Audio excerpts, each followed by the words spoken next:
They're never seamless. Can you hear me now? Uh-oh. Yeah.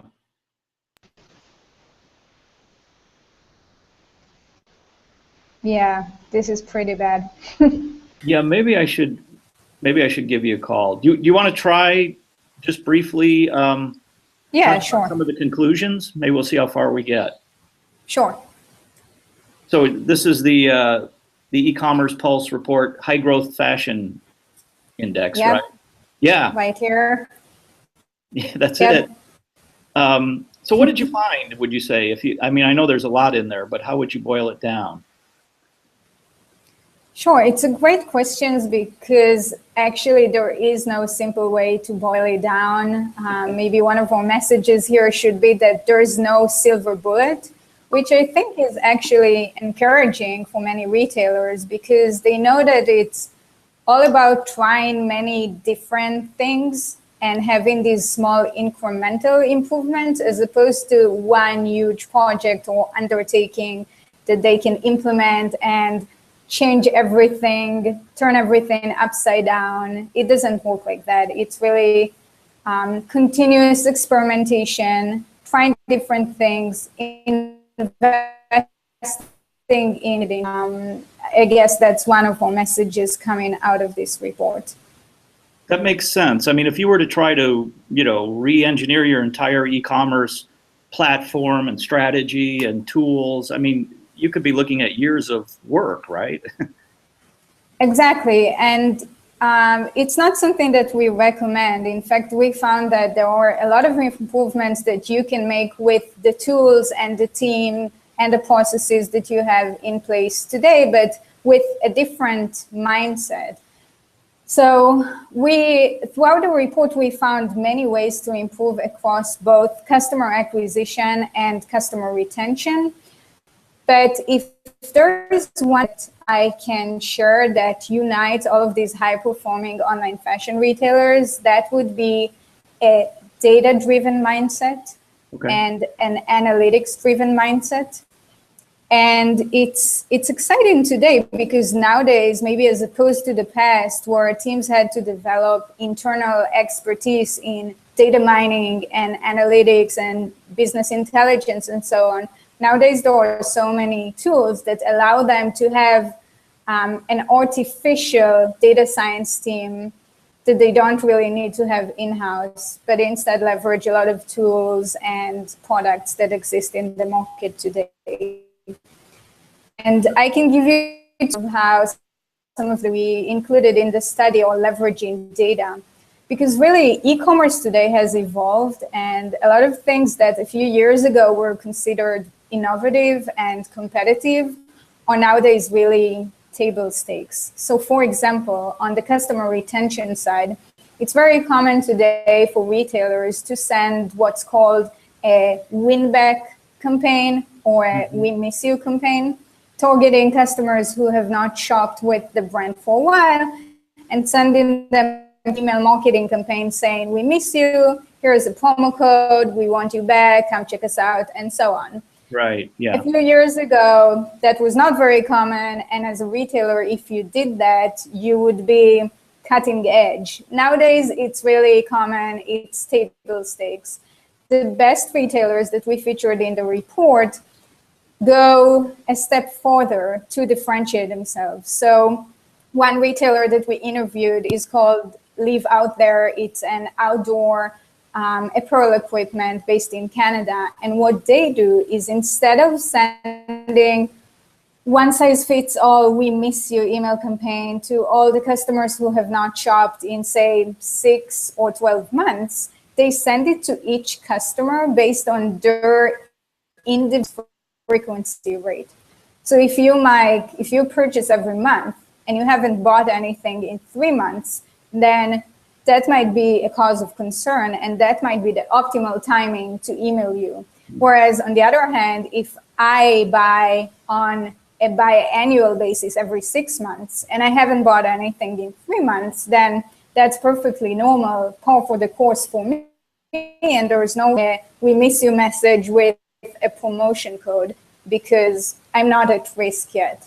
Does that make sense? That makes a lot of sense because beyond, preserving profit, I guess, by not giving promotions when you don't need to, you're also probably not irritating your customers. If I shop only every 6 months and I'm getting an email every month, that gets a little irritating. Exactly. You want to be in tune with your consumers' life cycle on your site.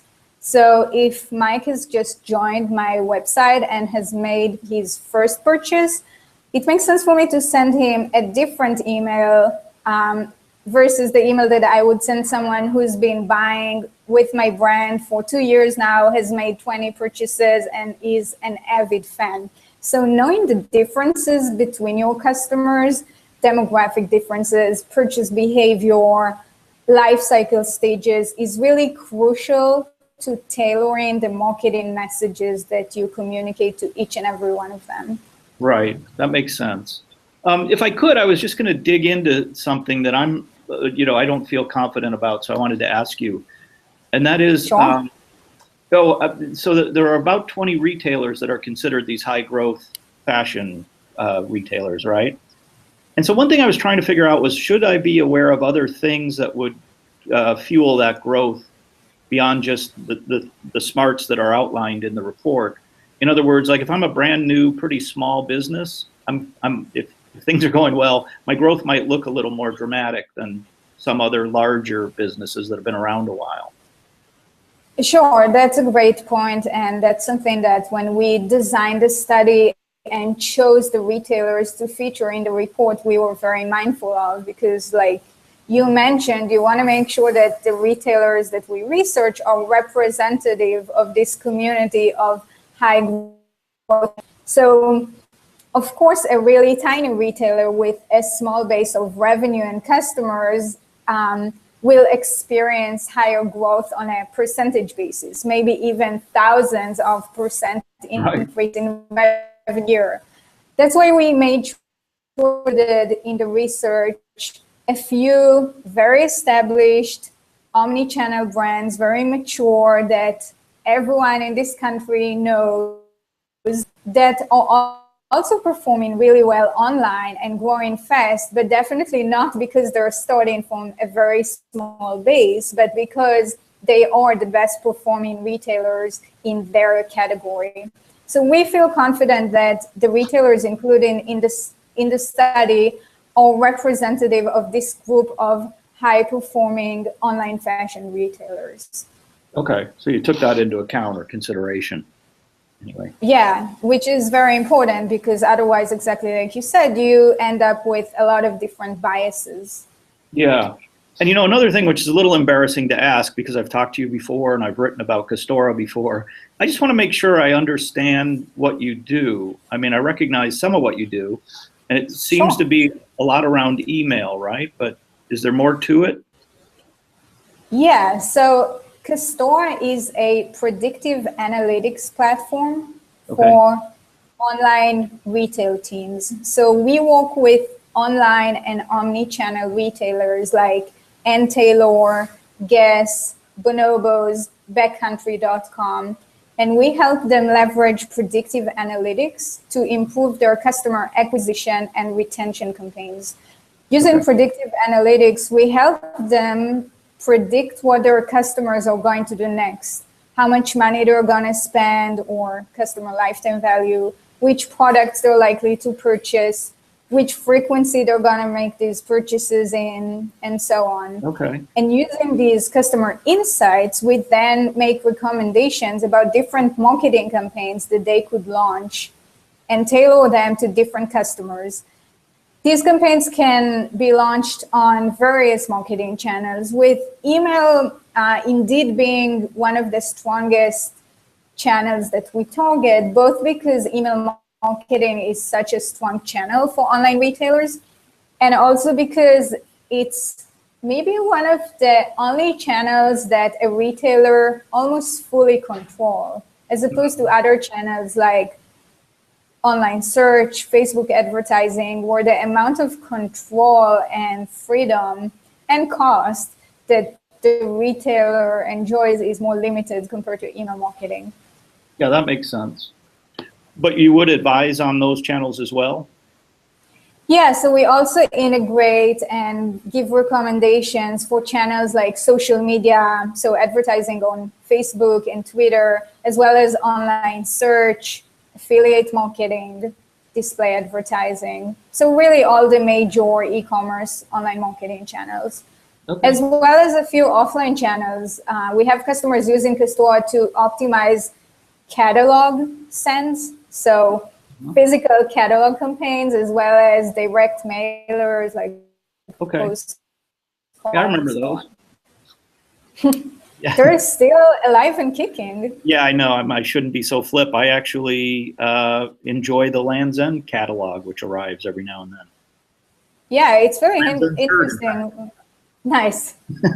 So you converted and your customer lifetime value increased as a result of getting the catalog, which is great for them. That's right. But unfortunately for them, I'm one of those guys that they only miss about once a year or so. Right. Well, listen, this has been very helpful. I know it was short notice, which I really appreciate. And as usual, I found the insights in the report very interesting. So I'm going to put together a little post, and hopefully what actually takes the most time is trying to edit these things, but it's good practice. Yeah, we do similar interviews, and just transcribing and editing, it takes a while, yeah. Right, right. But I appreciate your help, and I hope your week's off to a good start. Yeah, you too. Thanks for reaching out, and let me know if you need anything else from me, if you have follow-up questions.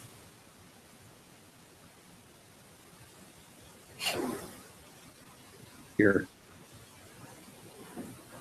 And sounds like the internet is dying at exactly the right time. So. Well, I appreciate your good sport, and I appreciate it. All right. Thanks, Mike. Okay, thank you. Have a good week. You too. So long.